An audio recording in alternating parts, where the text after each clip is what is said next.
Mental health is a very important aspect now as you are talking regarding this COVID pandemic. Different mental health issues we are facing due to this COVID pandemic and the fear of getting the COVID-19 disease. I look into the brain as a very positive thing. It's always tries to be happy, and everyone always tries to be happy, and because it is the driving force or motive to overcome all the obstacles and to survive. And it's our responsibility to nurture our brain and the mind with tender hands so that it functions in a more positive, in a vibrant way. My topic of today is interplay between physical and mental health. This is the outline of my session. And since mental health and physical health, if we want to discuss, it's a huge topic, and to keep confined in 1 hour, I don't think all the aspects can be covered, but I will try to touch some important aspects of this topic. So first of all, we talk about health. So what is health? WHO has defined health as a state of complete physical, mental, and social well-being, and it's not merely the absence of disease or infirmity. So it's not that if we don't have a disease, obvious disease, and any manifest infirmity, that we are healthy.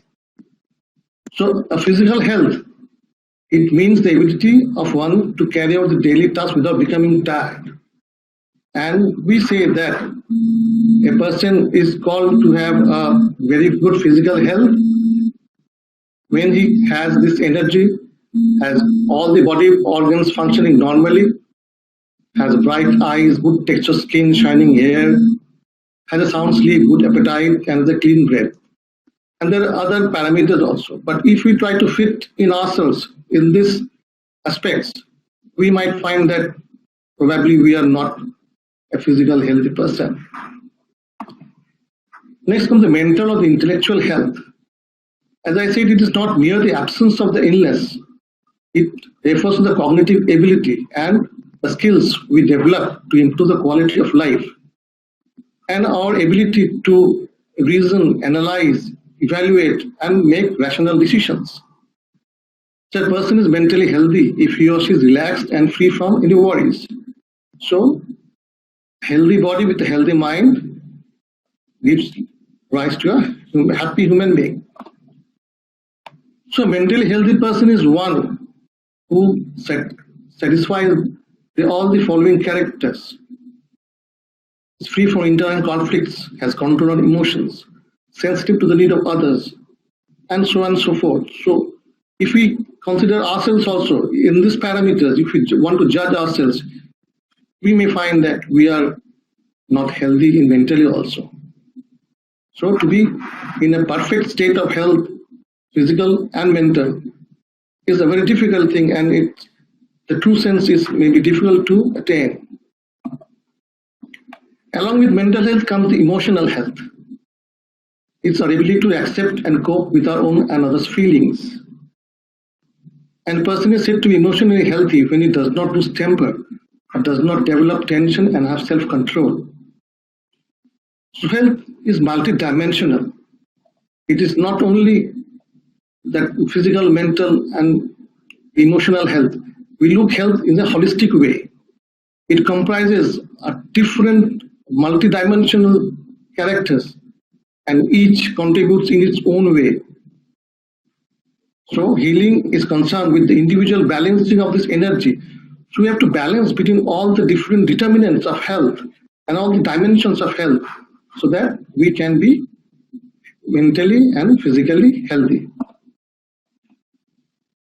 So we use these terms disease, illness, and sickness. Whether these terms are synonymous or there's difference in these terms. So disease is that anatomical, physiological, or a psychological dysfunction. So I may have some dysfunction in the body. It may be physiological, psychological, anatomical. But at some time it may be subdued or in a subclinical state. It may not manifest. But when we manifest, the subjective state or the person who feels that when I feel that I'm not aware, that I'm aware that I'm not well, that is the illness. And the sickness is the state of the social dysfunction, that is having a disease and feeling that I'm not well, I am not in a position to fulfill my role in the society. As a teacher, I may have some disease, but I may have a fever today, but I'm still in the class. So I'm ill, but I'm not sick. But if it happens that my illness and disease is such that I could not attend my lecture class, I could not fulfill my role, then I'm sick. So mental illness can occur when the brain is not working well or is working in the wrong way. And the causes are complicated. There are so many factors, so many theories, so we cannot exactly always pinpoint what is the cause. It may be a genetics, mostly due to environmental, which gives rise to these disorders of the brain. And many mental illness, they begin during childhood, and in the later age it continues into the adolescence. Some of these are these ADHD, the autism spectrum disorders, the general anxiety disorders. These may start in the childhood and may persist into the adults. But some illness may begin during the adolescence, such as this depression, schizophrenia, then panic disorders, eating disorders. They may appear during adolescence. So the teenagers and the young adults who enter the college, it's not being easy to be a teenager. There are a lot of pressure. There are a lot of change in circumstances from coming to high school to a university, in a different situation, in a different town. So there are socially in the school, college, there are many risks. There are different pressures, different stress. And worrying about these pressures is normal. But when the students feel they are very sad, hopeless, or worthless, that may be a sign of the mental health problem. And you know that university students comprise a sizable portion of the population. And in later life, they influence the society through their positions as professionals, executives. And different studies have conducted and shown that the most common health problems experienced by students are the allergies, the sinus infection, the back pain, and throat infections. And health conditions which have negatively impacted on the academic performance are stress, difficulties, sleep difficulties, anxiety, headache, and upper respiratory infections. And mental disorders, these account for about 4 to 5 out of 10 leading cause of disability adjusted life years, by which we measure the burden of disease. So globally for this 20 to 24 years, it's 4 out of 10, and in the 15 to 19 age group, it is 5 out of 10. So it's not a very small percentage. And it's more important when with pre-existing mental illness, a student comes to the university and faces the stress, and then his symptoms get manifested. So mental health issues can lead to negative outcomes in these students in the form of risky health behavior, poor academic and performance, and attrition to studies and classes, and physical illness, antisocial behavior, suicidal tendencies, and so on and so forth. So mental health issues occur when there is an impairment of the moods, thought, perception, orientation, memory, which may alone or in a combination produces significant distress to a person and impairs his behavior, judgment, or this ability to recognize reality. And also it includes the mental conditions which are associated with the abuse of alcohol and drugs. So the key components of mental health, one is the cognitive component, which is related to thinking. If person goes on more thinking, there is the emotional component, which is related to the feeling. He has to recognize it, understand it, respond to the feelings. And this emotional component leads to the behavioral component, which is manifested as such actions which may be healthy or unhealthy. And warning signs are there in the students, so the faculty members, the peers, and the parents also must have a look on their warning signs, such as this withdrawal, drop in functioning, nervousness, loss of initiative or desire to participate. So there are different warning signs which are there in the students, And we know that about 50% of the mental illness, they begin by the age 14, and 75% they begin by age 24. So, mental illness, one incidence of an abnormal behavior or a very short period of abnormal mood does not justify that the person is having a mental disorder. So now I want to discuss about this, how it occurs. As an epidemiologist, we always look for the cause and how it can be prevented. So there are different conceptual framework and mediation analysis which have been hypothesized regarding this physical and mental health, how they impact on each other. And one of the theory was that health is a part of the human capital, which individuals gain both in consumption and production benefits. And we need a healthy time to enjoy the leisure activities and provide a direct utility like consumption of a good and an input to production of income. So how it is interlinked?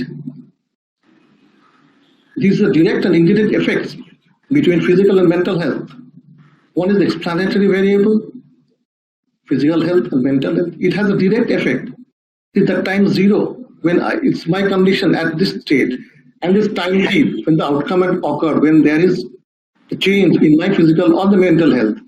So the physical health may directly lead to some mental health, and also the mental health can directly lead to some derangement of the physical health.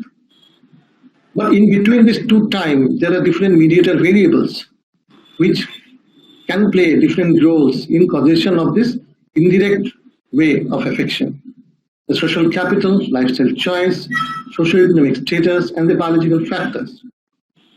To mention a few, the income. Worse physical and mental health is loss of wages or productivity, reducing access to healthier foods and environments. And this low income may impact negatively on the mental and physical health. The mental health may affect one's individual decision-making process, and it may impair the ability to access information on health, on the healthcare providers, or ways to prevent a disease, which will have an impact on their physical health. In lifestyle, you know that physical and mental health associated with lifestyle choices. Physical activity, it helps in reducing stress and improving physical and mental health. Smoking, alcohol consumption, and diet. So these are some of the factors which play a role in the position of mental health. It has been observed that smoking rates are twice as high among adults with depression or anxiety disorders. And moderate alcohol consumption has a positive relationship, both mental and physical health. And in a reverse way also, those who are in a better relationship with the mental and physical health, they consume alcohol in a moderate way. And the dietary choices, it helps the different endocrine and the systems to which have a direct effect on the brain and leads to a healthy lifestyle and good mental health. There are different models, but to interplay between physical and mental health, the biophysiosocial model, we have the biological aspects, the psychological aspects, and the social aspects. So there's a feedback loop between each and every these three tracks which affect the mental health. And these are models of abnormality from biological process. In between comes the thinking and the emotional process and the behavioral changes. Starting from genetics to structural damages and different exposure to different chemicals, it may have direct effect on the behavior, or it may affect the thinking and emotional processes, which will again change the behavioral processes and learning and give rise to different mental illness. So how does medical illness and psychiatric disorders are interrelated? One is the medical disorder and psychiatric disorders. They both increase the morbidity and mortality of a person. And a very important thing which is there, the stress. We know that coronary artery disease and hypertension leads to stress, which gives a lifelong illness and hopelessness. And it also leads to increased cortisol, which predisposes to depression.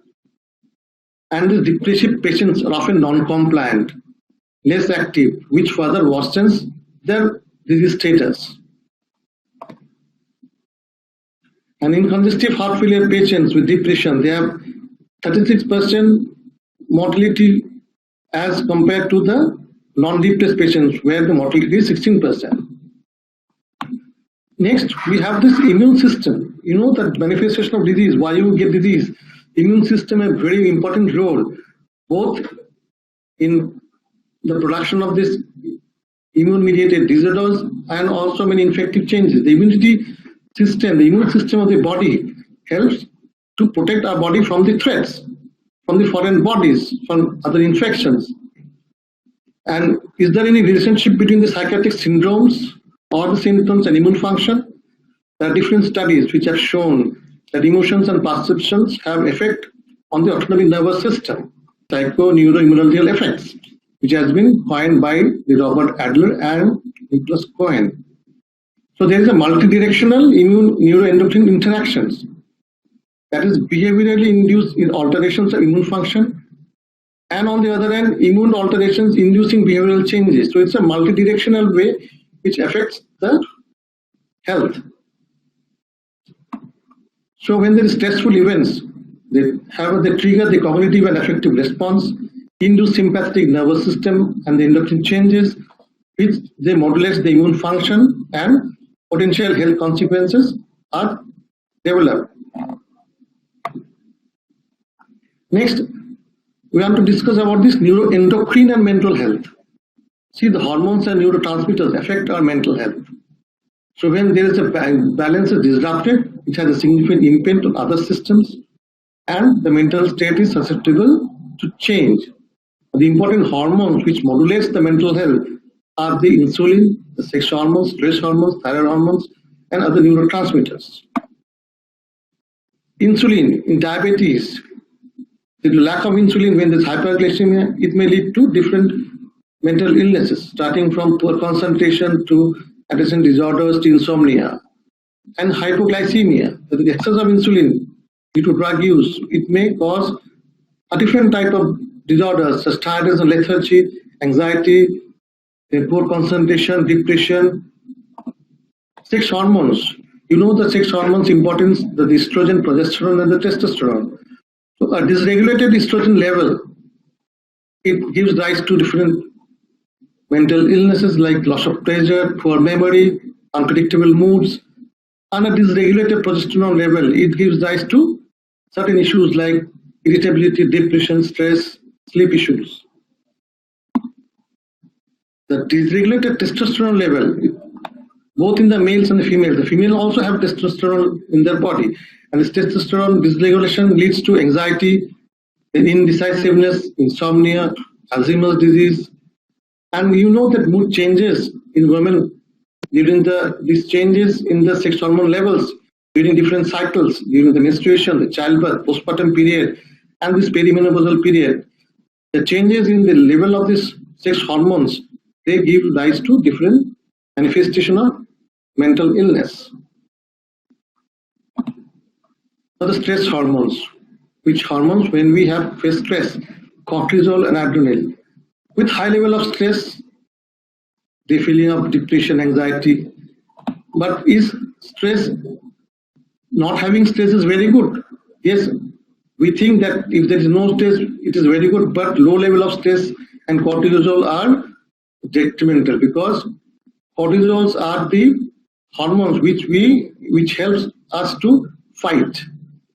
So a very low level of stress, where there is very low level of cortisol secretion, they may lead to different illness like fatigue, impaired concentration, limited cognitive function, and also depression.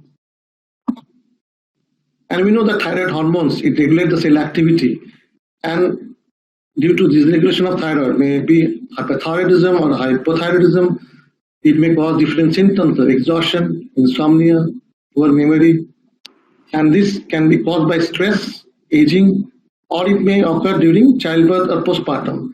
This dysregulation in the thyroid hormone functions.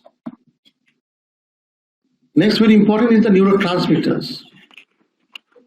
There is a theory called the chemical imbalance theory, which states that the brain has either excessive or insufficient chemicals, which are called the neurotransmitters. And though this chemical imbalance theory is not clinically or scientifically proven, but this theory explains different mental health conditions. We know about these happy chemicals.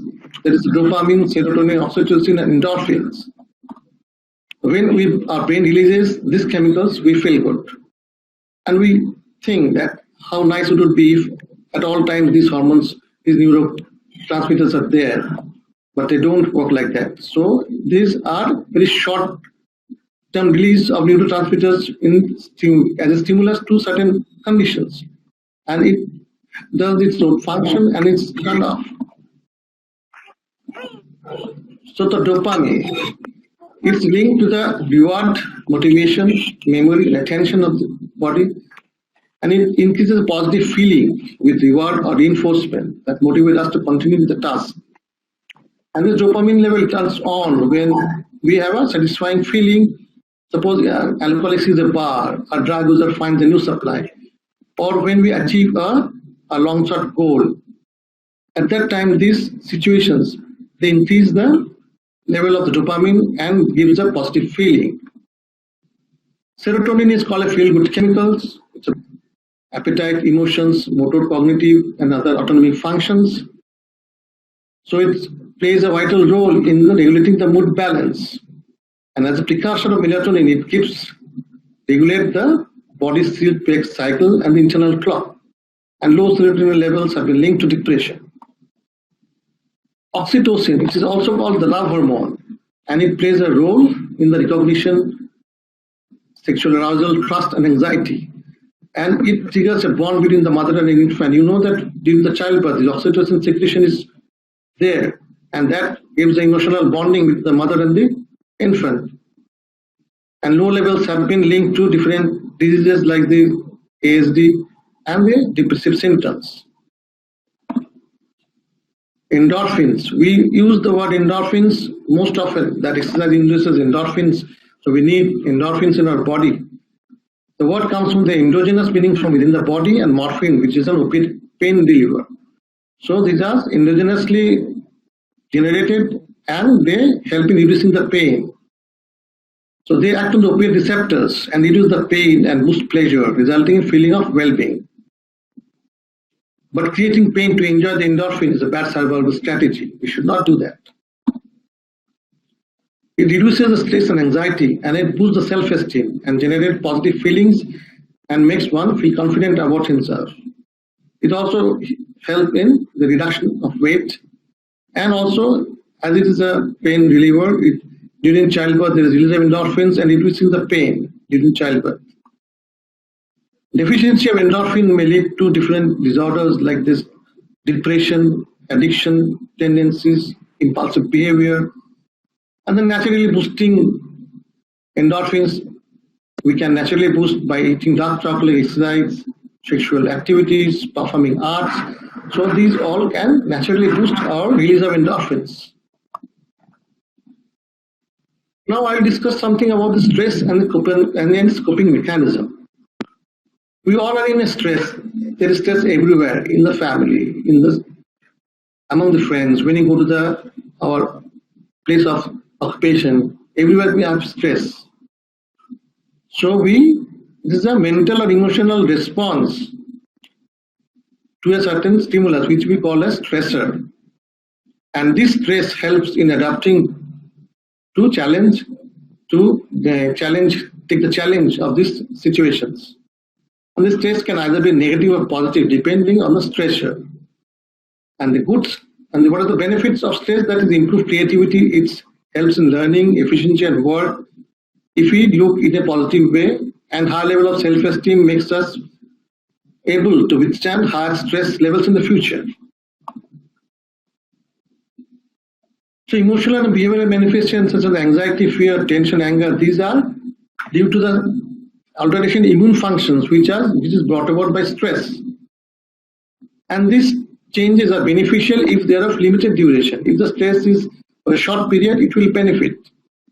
But if the stress is for a long duration and the system, our body is not unable to maintain equilibrium, then it will result in different type of mental health problems.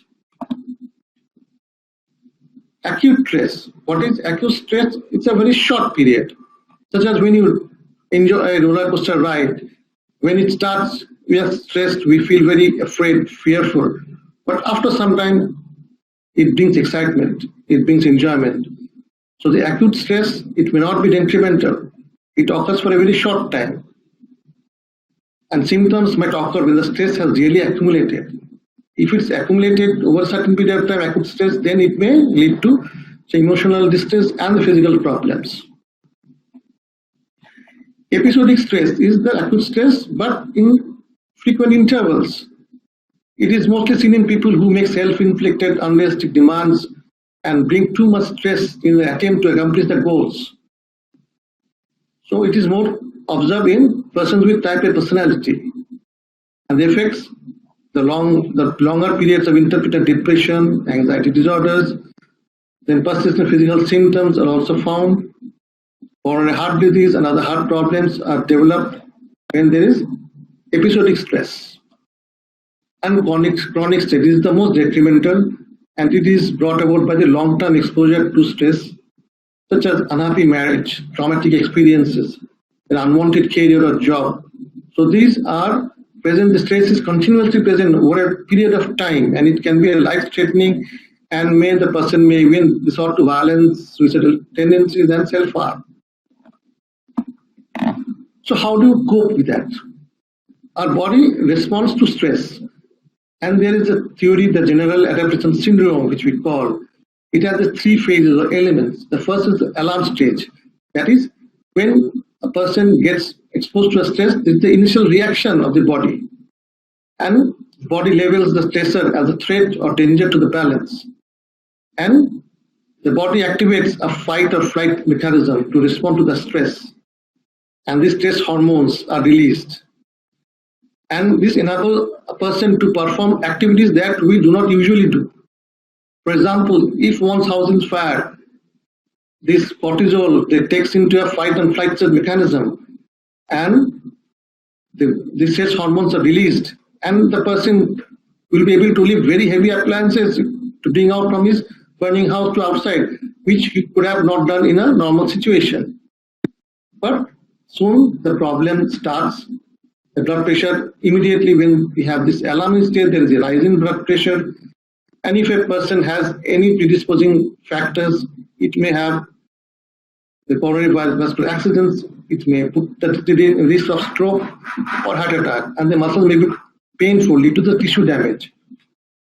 Next to the resistance stage, after the body has responded to the stress, it is more likely that stress level has been eradicated, or the stress may be simply reduced, and the body's defense becomes weaker. There is damage to the muscles, and it's lowered the production of the stress hormones. So the body has shifted to the second phase of stress response, but it remains on guard, particularly when the stressor is still there and the body is really required to fight. So the response, the body is in a state where it makes itself ready for the stress. Next is the exhaustion stage. When the stress is persistent for a prolonged period, then the body starts losing its vitality, combat stressor, and it's a gate towards the burnout. People get overloaded and again lead to different health problems if the stress is not resolved immediately. Another thing is this stress and the cognitive appraisal. This theory was proposed by Lazarus and Folkman, and it states it's a two-way process. There is a production of stressors by the environment and the response of an individual subject to the stressors. And the majority contribute in response to stress is the two-way, and the cognitive appraisal occurs as a response at a threatening tendency, and he assesses the resources required to minimize or tolerate this stress. And this cognitive appraisal has two stages. One is the primary appraisal and another is the secondary appraisal. In the primary appraisal, the person asks him questions like what does this stressor and situation mean and how it can influence me. And he has this answers within himself. In three typical ways, a person answers to his questions. That this stress is not important, or it may be good, or it may be stressful.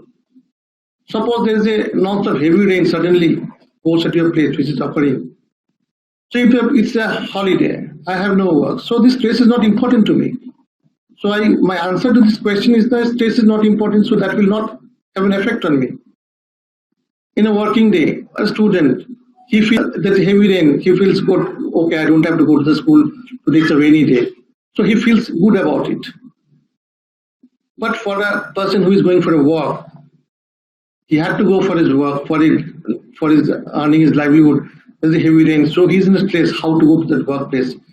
So the three ways in a stress is there, but the person is in three different states, and accordingly his responses will be in a different way. And the second part of this primary cognitive appraisal is how they take this stress as a threat, as a challenge, or as a harm loss. When you see the stress as a threat, which may cause a future harm, such as failure in exam or getting fired in the job, you can take it as a challenge. The student may say, okay, this time I have done bad, I'll cope with this, I'll read more, I'll go to additional tuitions. So he takes it as a challenge. And an employee, a new boss comes and gives some targets, he may take it as a challenge. He doesn't think that no, I'll lose my job, I can't perform. If he takes the challenge, then automatically his performance will increase and he will have a better employment position. But on the other hand, if the stressor is shown as a harm loss, then the damage has already been experienced. It mostly occurs when a certain damage has occurred in the past. They see the same stress which they have experienced and have some loss or harm to himself, then he has that harm loss. The secondary appraisal is occurring like that. So the feelings related to dealing with stressors, the positive secondary appraisal may be a positive one, and it's also a negative one. If I can do it, if I do my best, I'll try whether my chances of success are high. Or the stress, the secondary appraisal may be a negative. I can't do it. I know I'll fail in the exam, so why to read more?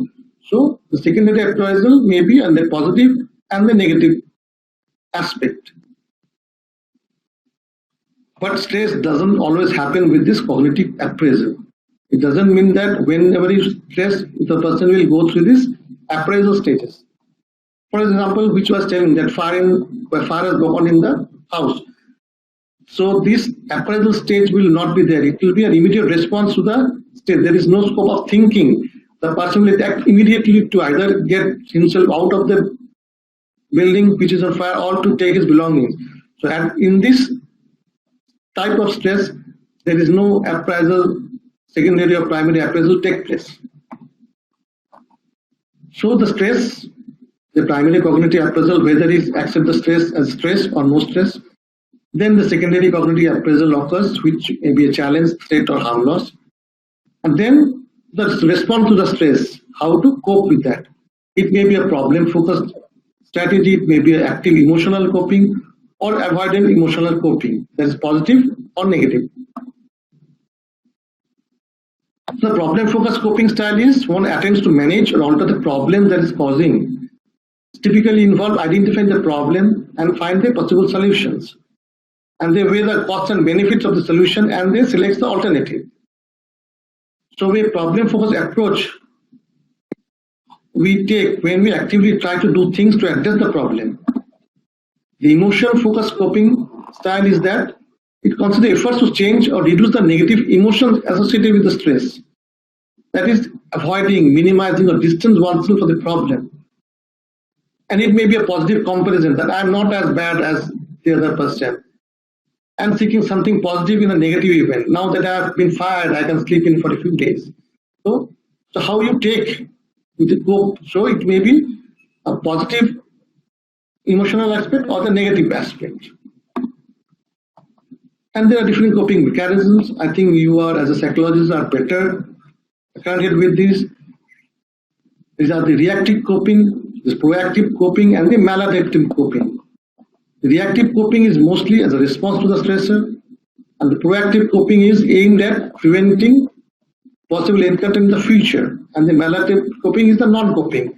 Respond to the stress using a coping mechanism, but is unable to positively ward off the stressor and to solve the stressful situation. That is, there's non-coping. And what are the different coping strategies? We have this appraisal focus strategies, in which denial is the most common coping mechanism, changes the mindset. The problem focus strategies modifies the behavior of the persons, such as learning how to cook a family dinner, knowing that at the weekend a lot of relatives will be coming to the house. And emotion focus strategies, that is alternation on emotions to tolerate or eliminate the stress, distraction, meditation, relaxation techniques, that is emotional focus strategies. And different stress reduction techniques we use. One of the most important is exercise. Both the long and the short duration is beneficial, and physically fit individuals are more resistant to the adverse effects of stress. And relaxation techniques combines exercise and then combining relaxation with the meditation. Then there's a biofeedback techniques, using electronic equipment to measure a person's involuntary activities, which measures the neuromuscular and autonomic activities and provide the feedback. Another is the social support. During stress, advice, guidance, encouragement from the peers, from the society, the family members. So these are different stress reduction techniques which are adopted. Now, self-esteem, it is also very much related with this stress and its coping mechanism. It refers to an individual perception of one's self-worth and extent to which the individual holds a positive or negative views about self. And this forms in early in life. And once formed, it endures high self-esteem people with the ability to promote and protect and restore feelings of self-worth. The high level of self-esteem enables an individual ability to accept happy moments, handle the unpleasant situations. They positively moderate the expression of dysfunctional schemata and depressive symptoms at the experience of negative life events. But people with low self-esteem, they suffer from this inferiority complex, feeling of worthlessness, and this negative attitude toward other people and the personal circumstances. So whether the problems which are associated with this low self-esteem are the major depressive disorders, eating disorders, substance abuse, externalized problems, behavioral problems, and the psychological problems of depression, anxiety, and so on and so forth. Positive illusions, it is also related to this self-esteem. The endorphins boost self-esteem, and these positive feelings make one feel confident. And it's have been commonly understood that positive illusions have effect on self-advancement and desire to maximize the positivity on oneself views. And it may have direct health benefits of helping the person to cope with stress. Positive illusions are mostly helpful in relationship matters. A higher level of positive illusions between partners has been seen to be associated with decreased risk of relationship dissolution, higher satisfaction, and less conflict or doubt in relationships. And so this construct called the positive illusion is the best predictor for the maintenance of subjective feelings of romantic love in comparison to other variables such as commitment, love, and satisfaction. And the different areas of the brain which are related to the positive illusions. I'll not go into the details, it will be more a physiological discussion. The correct nucleus is the dopaminergic brain area, and the other areas, the DACC is the partner-related negative information, and the VACC plays a role in the emotional conflict regulation. The occipital cortex is associated with the encoding of subjective value, and these areas do not function independently, but they rather interact with one another. Now, while we discuss this physical health and mental illness, the very important thing which comes is the psychosomatic disorders. It means the mind and body.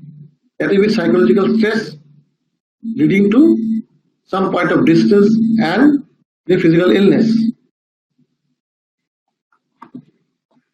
So it may be classified in three general forms. Those who experience both a mental illness and a medical one, they complicate each other. Those who experience a psychiatric issue, that is a direct result of a medical illness, that is having depression due to cancer, or the somatoform disorders, which are psychiatric ones that are displayed to physical issues. Psychosomatic disorders related to personality characters. The dependence personality has been shown to more develop asthma. Those who repressed anger type of personality has been found to have peptic ulcer, hypertension. Those who are aggressive and ambitious have coronary heart disease. The compulsive and imperfectionists, they have the migraines. So this is a personality trait theory. Next is the family dynamic theory, that is pathogenic family pattern in the childhood, the stressful and conflicting interpersonal relationship among family members. These may also lead to psychosomatic disorders. And the biological theory, that is the genetic predisposition. We know that some schizophrenia, it is found in the twins. If one twin has schizophrenia, the other twin has the predisposition of having this schizophrenia. So how this progress of psychosomatic disorders, the prolonged anxiety, then persistent psychophysiological reactions, there is structural alteration and cellular disease, and which leads to these psychosomatic disorders. And some disorders which are influenced by these psychosomatic disorders, such as we know that bronchial asthma may be precipitated by stress, or a psychiatric illness may precipitate bronchial asthma. So it's a two-way occurrence. Hypertension and coronary artery disease, it may give rise to anxiety disorders, and the opposite is also true. The peptic ulcer, stress and emotional disturbance, there is more adrenocortical secretion, increased acidity, then it leads to peptic ulcer.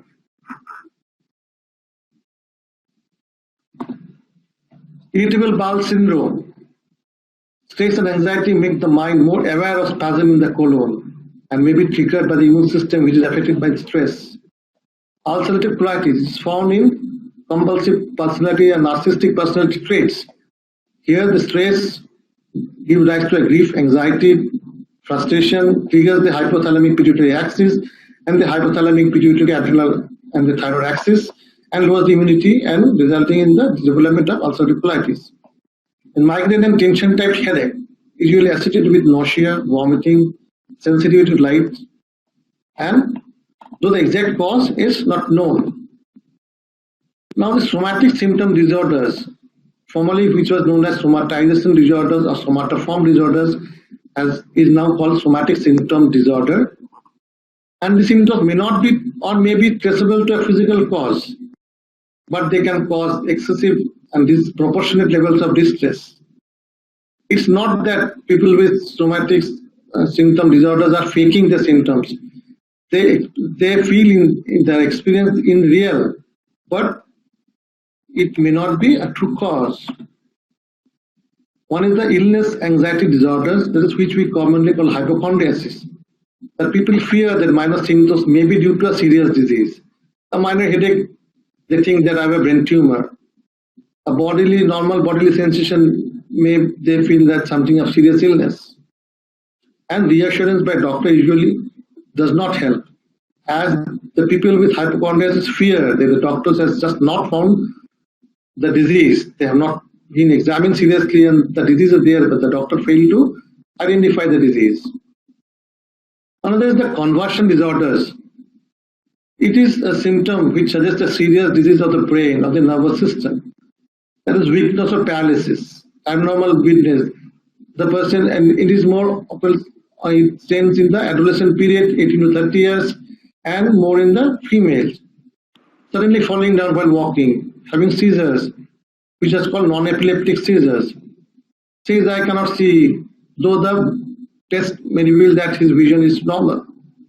So these are the conversion disorders, but the symptom doesn't last longer. And in many cases, there is only one episode and no treatment is needed once symptoms have gone. Next is the body dysmorphic disorders. That is, the affected individual is concerned with the body image, very much concerned. He may not be fat, but he so much figure conscious, thinks that he is obese. And it manifests as excessive concern and preoccupation with a perceived defect. They perceive that there is a defect in their physical appearance. We know that different well-known personalities who had this body dysmorphic disorder, starting from Hayden Panettiere to Marilyn Monroe to Michael Jackson. So they have different body dysmorphic disorders. Next is the somatic same disorder, the pain disorder. Persistent pain that cannot be attributed to a physical disorders. Headaches, back pain, dizziness. On attending a doctor, there are no apparent cause found, but the patient is complaining of these pain disorders. Another very important is a specific somatic symptoms which occurs for less than 6 months or may involve a specific condition. Pseudocyesis, that's false belief of a woman that she's pregnant. Even the lady may present signs of pregnancy, that is nausea, an enlarging abdomen, the changes in the breast, which are the signs and symptoms of pregnancy. But actually, she's not pregnant. The pseudocyesis is a somatic symptom disorder. Now we'll discuss some specific disorders, medical conditions, and its relation with different mental illness. So these are unusual presentation. It has a temporal relationship. That means with the onset of the physical illness, there is onset of this mental conditions. And there are specific lab findings which suggest that yes, there is a relationship association between this physical illness and the mental conditions. So DSM-4 defines the mental disorder due to general medical conditions as a syndrome characterized by the presence of mental symptoms that are judged to be the direct psychological consequence of a general medical condition. And 3 general criteria that must be met. I think you are very aware of this according to the DSM criteria. For example, INH in tuberculosis, the INH and ethambutol treatment, they induce psychosis.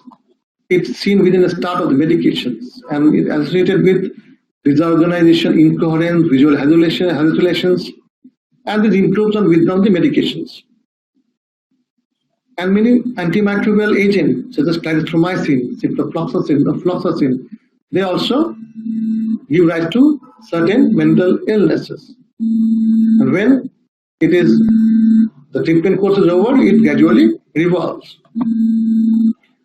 So there are different psychiatric disorders due to the general medical conditions, from cognitive disorders, mood disorders, psychotic disorders, anxiety disorders, and sexual and sleep disturbances. Now we'll go on to some specific diseases, the HIV/AIDS, which has a very important physical and mental stress. It gives rise to different psychiatric phenomena, starting from dementia, depression, bipolar disorder, and substance abuse. And dementia is present in about 7 to 25% of the patients of HIV/AIDS who are hospitalized. And apathy is an early symptom of HIV-associated dementia. And a significant number of patients also develop this psychotic and mania. And is a strong risk factor for suicidal tendencies.